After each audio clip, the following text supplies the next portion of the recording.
Hi there, folks, and welcome to my reading of A Christmas Carol by Charles Dickens. There are 5 different sections of A Christmas Carol. I'll be reading one each week, and on the last one, I'll be reading the last 2 sections. So, let's start at the very beginning. Stave 1, Marley's Ghost. Marley was dead to begin with. There is no doubt whatever about that. The register of his burial was signed by the clergyman, the clerk, the undertaker, and the chief mourner. Scrooge signed it, and Scrooge's name was good upon the exchange for anything he chose to put his hand to. Old Marley was as dead as a doornail. Mind, I don't mean to say that I know of my own knowledge what there is particularly dead about a doornail. I might have been inclined myself to regard a coffin nail as the deadest piece of ironmongery in the trade. But the wisdom of our ancestors is in the simile, and my unhallowed hands shall not disturb it, or the country's done for. You will therefore permit me to repeat emphatically that Marley was as dead as a doornail. Scrooge knew that he was dead. Of course he did. How could it be otherwise? Scrooge and he were partners for I don't know how many years. Scrooge was his sole executor, his sole administrator, his sole assign, his sole residuary legatee, his sole friend, and sole mourner. And even Scrooge was not so dreadfully cut up by the sad event, but that he was an excellent man of business on the very day of the funeral, and solemnized it with an undoubted bargain. The mention of Marley's funeral brings me back to the point I started from. There is no doubt that Marley was dead. This must be distinctly understood, or nothing wonderful can come from the story I am going to relate. If we are not perfectly convinced that Hamlet's father died before the play began, there would be nothing more remarkable in his taking a stroll at night in an easterly wind upon his own ramparts than there would be in any other middle-aged gentleman rashly turning out after dark on a breezy spot, say St. Paul's churchyard, for instance, literally to astonish his son's weak mind. Scrooge never painted out old Marley's name. There it stood, years afterwards, above the warehouse door, Scrooge and Marley. The firm was known as Scrooge and Marley. Sometimes people new to the business called Scrooge, and sometimes Marley, but he answered to both names. It was all the same to him. Oh, but he was a tight-fisted hand at the grindstone, Scrooge. A squeezing, wrenching, grasping, scraping, clutching, covetous old sinner. Hard and sharp as flint, from which no steel had ever struck out generous fire. Secret and self-contained and solitary as an oyster. The cold within him froze his old features, nipped his pointed nose, shriveled his cheek, stiffened his gait, made his eyes red, his thin lips blue, and spoke out shrewdly in his grating voice. A frosty rime was on his head and on his eyebrows and his wiry chin. He carried his own low temperature always about with him. He iced his office in the dog days and didn't thaw it 1 degree at Christmas.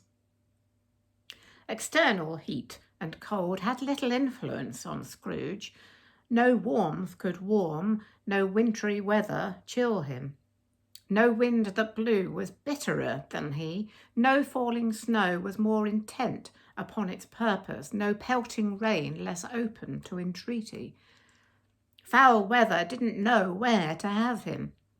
The heaviest rain and snow and hail and sleet could boast of the advantage over him in only one respect. They often came down handsomely, and Scrooge never did. Nobody ever stopped him in the street to say with gladsome looks, "My dear Scrooge, how are you? When will you come to see me?" No beggars implored him to bestow a trifle. No children asked him what was o'clock. No man or woman ever once in all his life inquired the way to such and such a place of Scrooge.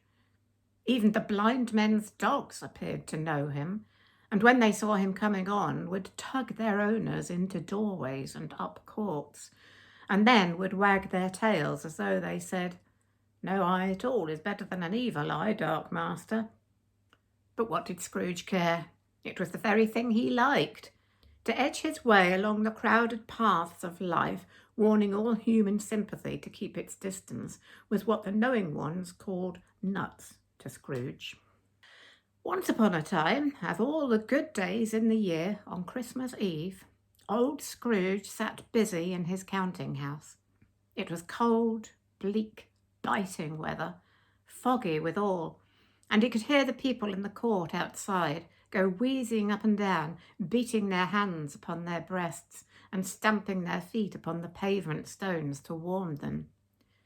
The city clocks had only just gone 3, but it was quite dark already. It had not been light all day, and candles were flaring in the windows of the neighbouring offices like ruddy smears upon the palpable brown air.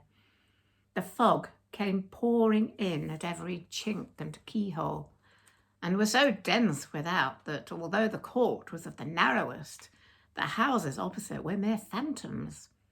To see the dingy cloud come drooping down, obscuring everything, one might have thought that nature lived hard by and was brewing on a large scale. The door of Scrooge's counting house was open, that he might keep his eye upon his clerk, who in a dismal little cell beyond, a sort of tank, was copying letters. Scrooge had a very small fire, but the clerk's fire was so much very smaller that it looked like one coal. But he couldn't replenish it, for Scrooge kept the coal box in his own room, and so surely as the clerk came in with the shovel, the master predicted that it would be necessary for them to part.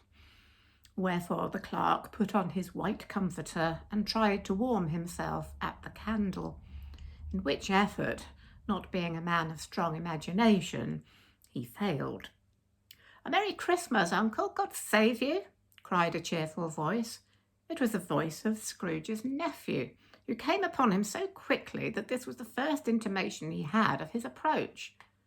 "Bah," said Scrooge, "humbug." He had so heated himself with rapid walking in the fog and frost, this nephew of Scrooge's, that he was all in a glow. His face was ruddy and handsome, his eyes sparkled, and his breath smoked again. "Christmas a humbug, Uncle?" said Scrooge's nephew. "You don't mean that, I'm sure." "I do," said Scrooge. "Merry Christmas. What right have you to be merry? What reason have you to be merry? You're poor enough." "Oh, come then," returned the nephew gaily. "What right have you to be dismal? What reason have you to be morose? You're rich enough." Scrooge, having no better answer ready on the spur of the moment, said "Ah" again, and followed it up with "humbug." "Oh, don't be cross, Uncle," said the nephew. "What else can I be," returned the uncle, "when I live in such a world of fools as this? Merry Christmas! Out upon Merry Christmas! What's Christmas time to you but a time for paying bills without money, a time for finding yourself a year older but not an hour richer, a time for balancing your books and having every item in them through a round dozen of months presented dead against you? If I could work my will," said Scrooge indignantly, "every idiot who goes about with Merry Christmas on his lips should be boiled with his own pudding and buried with a stake of holly through his heart. He should." "Oh, Uncle," pleaded the nephew. "Nephew," returned the uncle sternly, Keep Christmas in your own way and let me keep it in mine." "Keep it?" repeated Scrooge's nephew. "But you don't keep it." "Let me leave it alone then," said Scrooge. "Much good may it do you. Much good it has ever done you."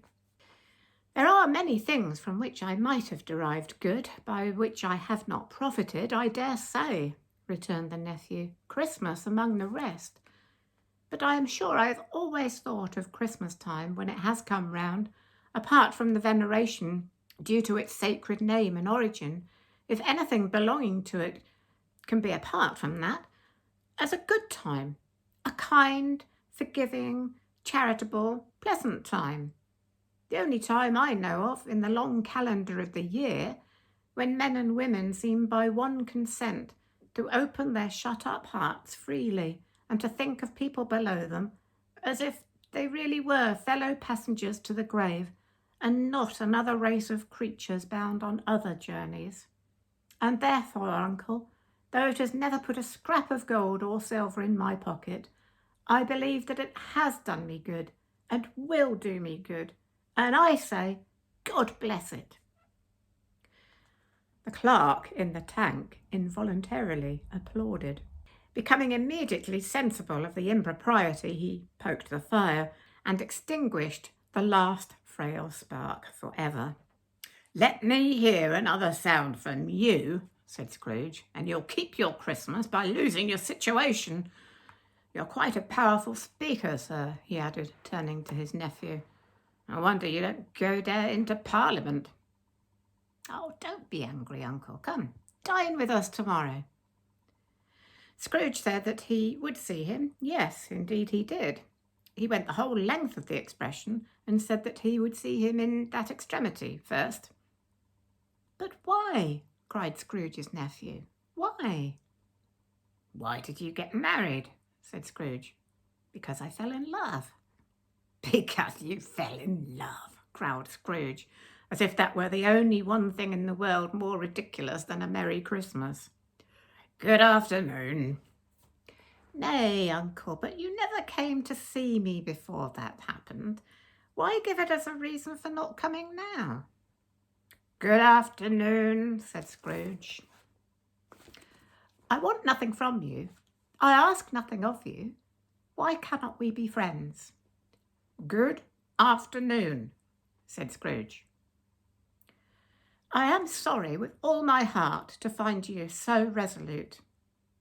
We have never had any quarrel to which I have been a party, but I have made the trial in homage to Christmas, and I'll keep my Christmas humour to the last. So, a Merry Christmas, uncle." "Good afternoon," said Scrooge. "And a Happy New Year." "Good afternoon," said Scrooge. His nephew left the room without an angry word, notwithstanding. He stopped at the outer door to bestow the greetings of the season on the clerk, who, cold as he was warmer than Scrooge, for he returned them cordially. "There's another fellow," muttered Scrooge, who overheard him. "My clerk, with 15 shillings a week, and a wife and family, talking about a Merry Christmas. I'll retire to Bedlam."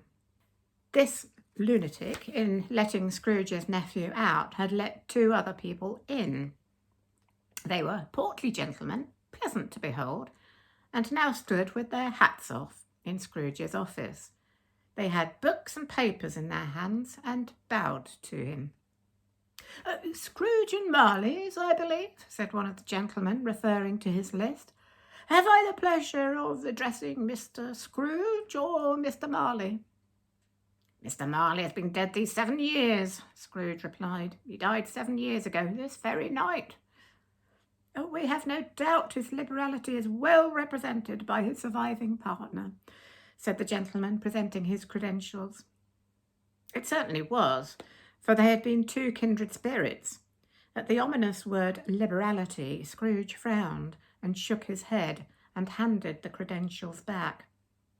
"At this festive season of the year, Mr. Scrooge," said the gentleman, taking up a pen, "it is more than usually desirable that we should make some slight provision for the poor and destitute, who suffer greatly at the present time. Many thousands are in want of common necessities. Hundreds of thousands are in want of common comfort, sir. Are there no prisons? Asked Scrooge. Plenty of prisons, said the gentleman, laying down the pen again. And the union workhouses? Demanded Scrooge. Are they still in operation? They are, still, returned the gentleman. I wish I could say they were not. The treadmill and the poor law are in full vigour, then, said Scrooge. Both very busy, sir. Oh, well, I was afraid from what you said at first that something had occurred to stop them in their useful course, said Scrooge. I'm very glad to hear it. Under the impression that they scarcely furnish Christian cheer of mind or body to the multitude, returned the gentleman, a few of us are endeavouring to raise a fund to buy the poor some meat and drink, and means of warmth. We choose this time because it is a time of all others when want is keenly felt and abundance rejoices. What shall I put you down for? Nothing, Scrooge replied. You wish to be anonymous? I wish to be left alone, said Scrooge. Since you ask me what I wish, gentlemen, that is my answer. I don't make merry myself at Christmas, and I can't afford to make idle people merry. I help to support the establishments I have mentioned. They cost enough, and those who are badly off must go there. Many can't go there, and many would rather die. If they would rather die, said Scrooge, they'd better do it, and decrease the surplus population. Besides, excuse me, I don't know that. But you might know it, observed the gentleman. It's not my business, Scrooge returned. It's enough for a man to understand his own business and not to interfere with other people's. Mine occupies me constantly. Good afternoon, gentlemen. Seeing clearly that it would be useless to pursue their point, the gentleman withdrew. Scrooge resumed his labours with an improved opinion of himself and in a more facetious temper than was usual with him. Meanwhile, the fog and darkness thickened so that people ran about with flaring links, proffering their services to go before horses in carriages and conduct them on their way.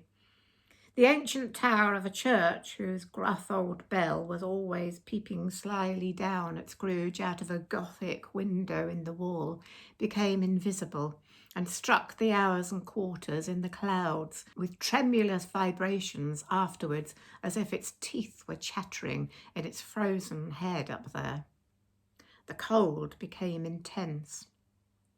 In the main street, at the corner of the court, some labourers were repairing the gas pipes and had lighted a great fire in a brazier, round which a party of ragged men and boys were gathered, warming their hands and winking their eyes before the blaze in rapture.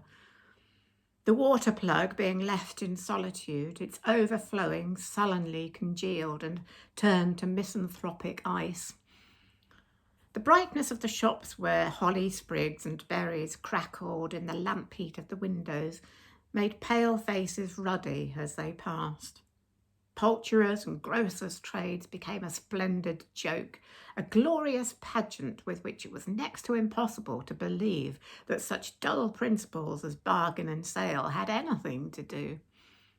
The Lord Mayor, in the stronghold of the mighty mansion house, gave orders to his 50 cooks and butlers to keep Christmas as a Lord Mayor's household should, and even the little tailor, whom he had fined 5 shillings on the previous Monday for being drunk and bloodthirsty in the streets, stirred up tomorrow's pudding in his garret, while his lean wife and baby sallied out to buy the beef. Foggier yet, and colder, piercing, searching, biting cold. If the good St. Dunstan had but nipped the evil spirit's nose with a touch of such weather as that, instead of using his familiar weapons, then indeed he would have roared to lusty purpose. The owner of one scant young nose, gnawed and mumbled by the hungry cold, as bones are gnawed by dogs, stooped down at Scrooge's keyhole to regale him with a Christmas carol. But at the first sound of "God bless ye, merry gentlemen, may nothing you dismay," Scrooge seized the ruler with such energy of action that the singer fled in terror, leaving the keyhole to the fog and even more congenial frost. At length the hour of shutting up the counting-house arrived. With an ill will, Scrooge dismounted from his stool and tacitly admitted the fact to the expectant clerk in the tank, who instantly snuffed his candle out and put on his hat. "You'll want all day tomorrow, I suppose," said Scrooge. "If quite convenient, sir." "It's not convenient," said Scrooge, "and it's not fair. If I was to stop £half-a-crown for it, you'd think yourself ill-used, I'll be bound." The clerk smiled faintly. "And yet," said Scrooge, "you don't think me ill-used when I pay a day's wages for no work." The clerk observed that it was only once a year. "A poor excuse for picking a man's pocket every 25th of December," said Scrooge, buttoning his greatcoat to the chin. "But I suppose he must have the whole day. Be here all the earlier next morning." The clerk promised that he would, and Scrooge walked out with a growl. The office was closed in a twinkling, and the clerk, with the long ends of his white comforter dangling below his waist, for he boasted no greatcoat, went down a slide on Cornhill at the end of a lane of boys 20 times in honour of its being Christmas Eve, and then ran home to Camden Town as hard as he could pelt to play at blindman's buff. Scrooge took his melancholy dinner in his usual melancholy tavern, and having read all the newspapers and beguiled the rest of the evening with his banker's book, went home to bed. He lived in chambers which had once belonged to his deceased partner. They were a gloomy set of rooms in a lowering pile of building up a yard where it had so little business to be that one could scarcely help fancying it must have run there when it was a young house, playing at hide and seek with other houses, and forgotten the way out again. It was old enough now, and dreary enough, for nobody lived in it but Scrooge, the other rooms being all let out as offices. The yard was so dark that even Scrooge, who knew its every stone, was fain to grope with his hands. The fog and frost so hung about the black old gateway of the house that it seemed as if the genius of the weather sat in mournful meditation on the threshold. Now, it is a fact that there was nothing at all particular about the knocker on the door, except that it was very large. It is also a fact that Scrooge had seen it night and morning during his whole residence in that place. Also, that Scrooge had as little of what is called fancy about him as any man in the city of London, even including, which is a bold word, the corporation, aldermen, and livery. Let it also be borne in mind that Scrooge had not bestowed one thought on Marley since his last mention of his 7 years dead partner that afternoon. And then let any man explain to me, if he can, how it happened that Scrooge, having his key in the lock of the door, saw in the knocker, without its undergoing any intermediate process of change, not a knocker, but Marley's face. Marley's face. It was not an impenetrable shadow, as the other objects in the yard were, but had a dismal light about it, like a bad lobster in a dark cellar.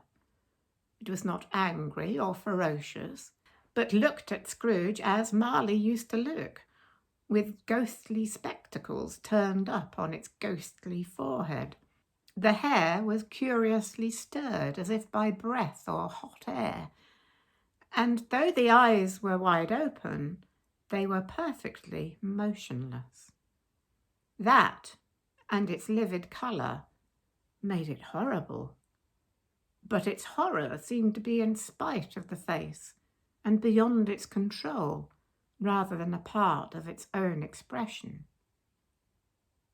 As Scrooge looked fixedly at this phenomenon, it was a knocker again. To say that he was not startled, or that his blood was not conscious of a terrible sensation to which it had been a stranger from infancy, would be untrue. But he put his hand upon the key he had relinquished, turned it sturdily, walked in, and lighted his candle. He did pause with a moment's irresolution before he shut the door, and he did look cautiously behind it first, as if he half expected to be terrified with the sight of Marley's pigtail sticking out into the hall. But there was nothing on the back of the door, except the screws and nuts that held the knocker on, and so he said, "Puh, puh," and closed it with a bang. The sound resounded through the house like thunder. Every room above and every cask in the wine merchant's cellars below appeared to have a separate peal of echoes of its own. Scrooge was not a man to be frightened by echoes. He fastened the door and walked across the hall and up the stairs, slowly too, trimming his candle as he went. You may talk vaguely about driving a coach and six up a good old flight of stairs, or through a bad young Act of Parliament, but I mean to say you might have got a hearse up that staircase and taken it broadwise, with the splinter bar towards the wall and the door towards the balustrades, and done it easy. There was plenty of width for that, and room to spare, which is perhaps the reason why Scrooge thought he saw a locomotive hearse going on before him in the gloom. Half a dozen gas lamps out of the street wouldn't have lighted the entry too well, so you may suppose that it was pretty dark with Scrooge's dip. Up Scrooge went, not caring a button for that. Darkness is cheap, and Scrooge liked it. But before he shut his heavy door, he walked through his rooms to see that all was right. He had just enough recollection of the face to desire to do that. Sitting room, bedroom, lumber room, all as they should be. Nobody under the table, nobody under the sofa. A small fire in the grate, spoon and basin ready, and the little saucepan of gruel, Scrooge had a cold in his head, upon the hob. Nobody under the bed, nobody in the closet, nobody in his dressing gown, which was hanging up in a suspicious attitude against the wall. Lumber room as usual. Old fireguard, old shoes, 2 fish baskets, washing stand on 3 legs, and a poker. Quite satisfied, he closed his door and locked himself in, double locked himself in, which was not his custom. Thus secured against surprise, he took off his cravat, put on his dressing gown and slippers and his nightcap, and sat down before the fire to take his gruel. It was a very low fire indeed, nothing on such a bitter night. He was obliged to sit close to it and brood over it before he could extract the least sensation of warmth from such a handful of fuel. The fireplace was an old one, built by some Dutch merchant long ago, and paved all round with quaint Dutch tiles designed to illustrate the scriptures.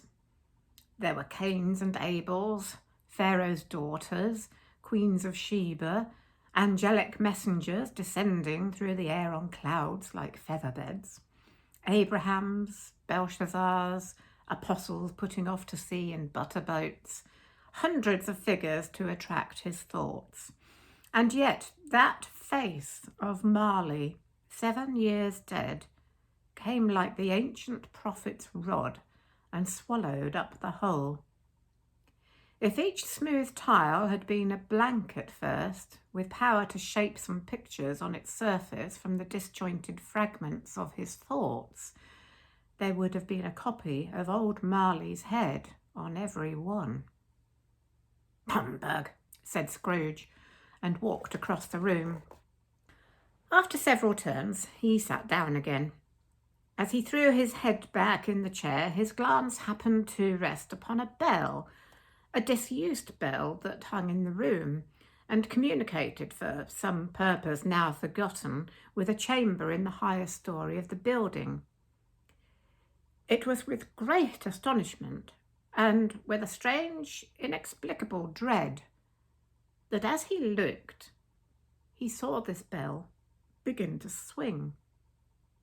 It swung so softly in the outset that it scarcely made a sound. But soon it rang out loudly, and so did every bell in the house.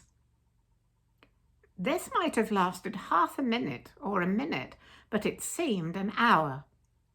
The bells ceased as they had begun, together. They were succeeded by a clanking noise, deep down below, as if some person were dragging a heavy chain over the casks in the wine merchant's cellar. Scrooge then remembered to have heard that ghosts in haunted houses were described as dragging chains. The cellar door flew open with a booming sound, and then he heard the noise much louder on the floors below, then coming up the stairs, then coming straight towards his door. "It's humbug still," said Scrooge. "I won't believe it." His colour changed, though, when, without a pause, it came on through the heavy door and passed into the room before his eyes. Upon its coming in, the dying flame leapt up as though it cried, "I know him, Marley's ghost!" and fell again. The same face, the very same. Marley in his pigtail, usual waistcoat, tights and boots, the tassels on the latter bristling like his pigtail, and his coat skirts and the hair upon his head. The chain he drew was clasped about his middle. It was long, and wound about him like a tail, and it was made, for Scrooge observed it closely, of cash boxes, keys, padlocks, ledgers, deeds, and heavy purses wrought in steel. His body was transparent, so that Scrooge, observing him and looking through his waistcoat, could see the 2 buttons on his coat behind. Scrooge had often heard it said that Marley had no bowels, but he had never believed it until now. No, nor did he believe it even now, though he looked the phantom through and saw it standing before him, though he felt the chilling influence of its death-cold eyes, and marked the very texture of the folded kerchief bound upon its head and chin, which wrapper he had not observed before, he was still incredulous, and fought against his senses. Now," said Scrooge, caustic and cold as ever, "what do you want with me?" "Much." Marley's voice, no doubt about it. "Who are you?" "Ask me who I was." "Who were you, then?" said Scrooge, raising his voice. "You're particular for a shade." He was going to say "to a shade," but substituted this as more appropriate. "In life I was your partner, Jacob Marley." Can you sit down?" asked Scrooge, looking doubtfully at him. "I can." "Do it, then." Scrooge asked the question because he didn't know whether a ghost so transparent might find himself in a condition to take a chair, and felt that in the event of its being impossible, it might involve the necessity of an embarrassing explanation. But the ghost sat down on the opposite side of the fireplace as if he were quite used to it. "You don't believe in me," observed the ghost. "I don't," said Scrooge. "What evidence would you have of my reality beyond that of your senses?" "I don't know," said Scrooge. "Why do you doubt your senses?" "Because," said Scrooge, "a little thing affects them. A slight disorder of the stomach makes them cheats. You may be an undigested bit of beef, a blot of mustard, a crumb of cheese, a fragment of an underdone potato. There's more of gravy than of grave about you, whatever you are." Scrooge was not much in the habit of cracking jokes, nor did he feel in his heart by any means waggish then. The truth is that he tried to be smart as a means of distracting his own attention and keeping down his terror, for the spectre's voice disturbed the very marrow in his bones. To sit staring at those fixed, glazed eyes in silence for a moment would play, Scrooge felt, the very deuce with him. There was something very awful, too, in the spectre's being provided with an infernal atmosphere of its own. Scrooge could not feel it himself, but this was clearly the case, for though the ghost sat perfectly motionless, its hair, its skirts and tassels were still agitated as by the hot vapour from an oven. "You see this toothpick?" said Scrooge, returning quickly to the charge for the reason just assigned, and wishing, though it were only for a second, to divert the vision's stony gaze from himself. "I do," replied the ghost. "You're not looking at it," said Scrooge. "But I see it," said the ghost, notwithstanding. "Well," returned Scrooge, "I have but to swallow this, and be for the rest of my days persecuted by a legion of goblins, all of my own creation. Humbug, I tell you, humbug!" At this, the spirit raised a frightful cry and shook its chain with such a dismal and appalling noise that Scrooge held on tight to his chair to save himself from falling in a swoon. But how much greater was his horror when the phantom, taking off the bandage round its head, as if it were too warm to wear indoors, its lower jaw dropped down upon its breast. Scrooge fell upon his knees and clasped his hands before his face. "Mercy," he said, "dreadful apparition, why do you trouble me?" "Man of the worldly mind," replied the ghost, "do you believe in me or not?" "I do," said Scrooge. "I must. But why do spirits walk the earth, and why do they come to me?" "It is required of every man," the ghost returned, "that the spirit within him should walk abroad among his fellow men, and travel far and wide, and if that spirit goes not forth in life, it is condemned to do so after death. It is doomed to wander through the world. Oh, woe is me! And witness what it cannot share, but might have shared on earth, and turned to happiness." Again the spectre raised a cry and shook its chain and wrung its shadowy hands. "You are fettered," said Scrooge, trembling. "Tell me why." "I wear the chain I forged in life," replied the ghost. "I made it link by link and yard by yard. I girded it on of my own free will, and of my own free will I wore it. Is its pattern strange to you?"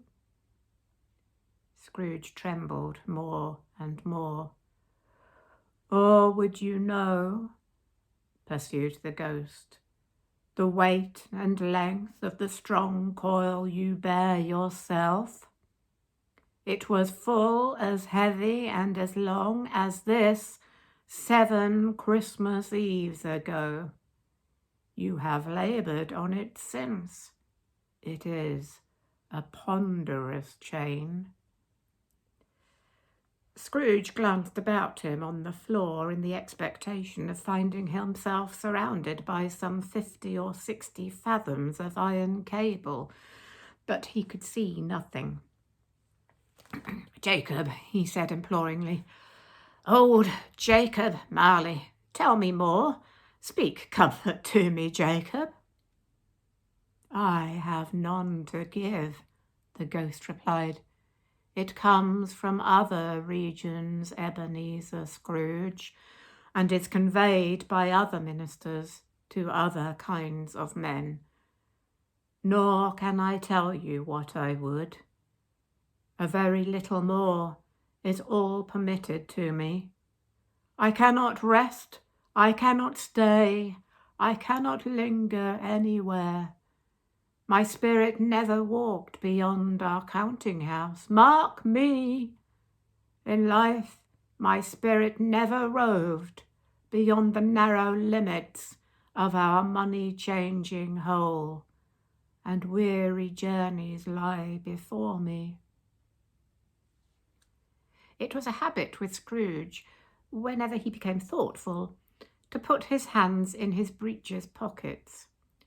Pondering on what the ghost had said, he did so now, but without lifting up his eyes or getting off his knees.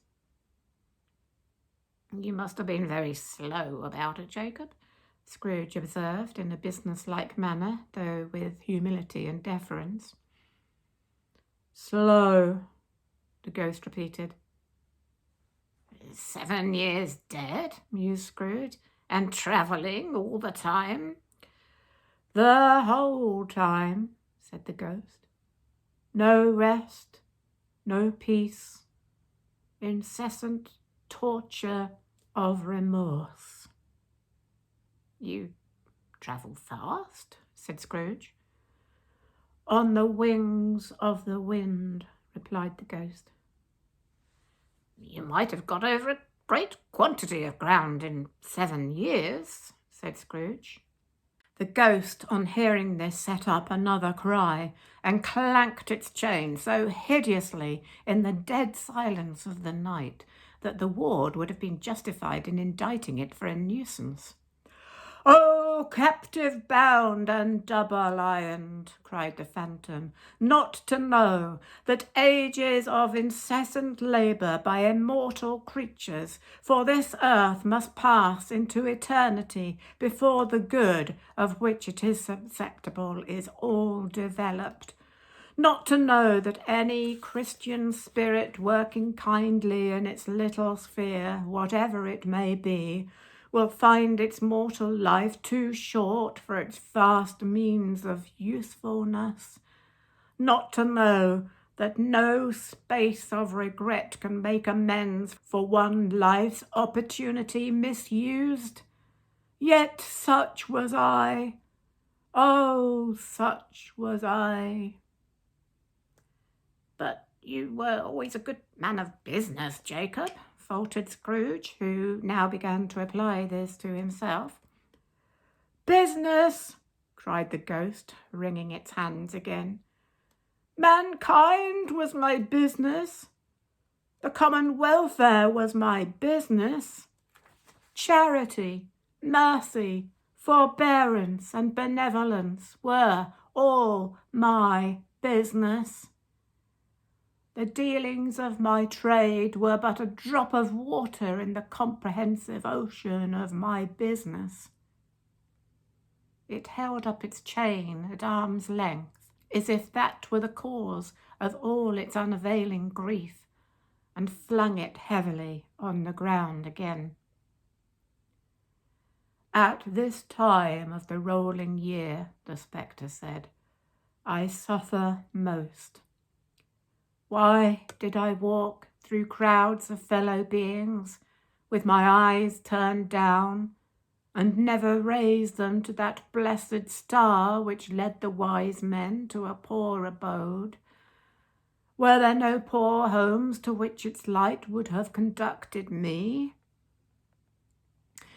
Scrooge was very much dismayed to hear the spectre going on at this rate, and began to quake exceedingly. "Hear me!" cried the ghost. "My time is nearly gone." "I will," cried Scrooge, "but don't be hard upon me. Don't be flowery, Jacob, pray." "How it is that I appear before you in a shape that you can see, I may not tell. I have sat invisible beside you many and many a day." It was not an agreeable idea. Scrooge shivered and wiped the perspiration from his brow. "That is no light part of my penance," pursued the ghost. "I am here tonight to warn you that you have yet a chance and hope of escaping my fate, a chance and hope of my procuring Ebenezer." "Oh, you were always a good friend to me," said Scrooge. "Thank you." "You will be haunted," resumed the ghost, "by 3 spirits." Scrooge's countenance fell almost as low as the ghost's had done.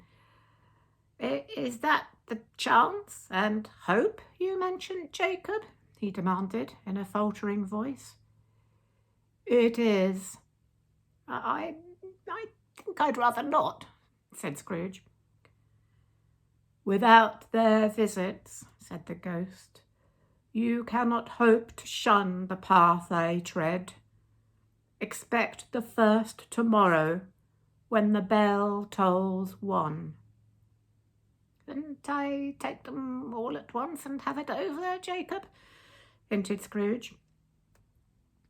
"Expect the second on the next night at the same hour, the third upon the next night, when the last stroke of 12 has ceased to vibrate. Look to see me no more, and look that, for your own sake, you remember what has passed between us." When it had said these words, the spectre took its wrapper from the table and bound it round its head, as before. Scrooge knew this by the smart sound its teeth made when the jaws were brought together by the bandage. He ventured to raise his eyes again, and found his supernatural visitor confronting him in an erect attitude, with its chain wound over and about its arm. The apparition walked backwards from him, and at every step it took, the window raised itself a little, so that when the spectre reached it, it was wide open. It beckoned Scrooge to approach, which he did. When they were within 2 paces of each other, Marley's ghost held up its hand, warning him to come no nearer. Scrooge stopped. Not so much in obedience as in surprise and fear, for on the raising of the hand he became sensible of confused noises in the air, incoherent sounds of lamentation and regret, wailings inexpressibly sorrowful and self-accusatory. The spectre, after listening for a moment, joined in the mournful dirge, and floated out upon the bleak, dark night. Scrooge followed to the window, desperate in his curiosity. He looked out. The air was filled with phantoms, wandering hither and thither in restless haste, and moaning as they went. Every one of them wore chains like Marley's ghost. Some few, they might be guilty governments, were linked together. None were free. Many had been personally known to Scrooge in their lives.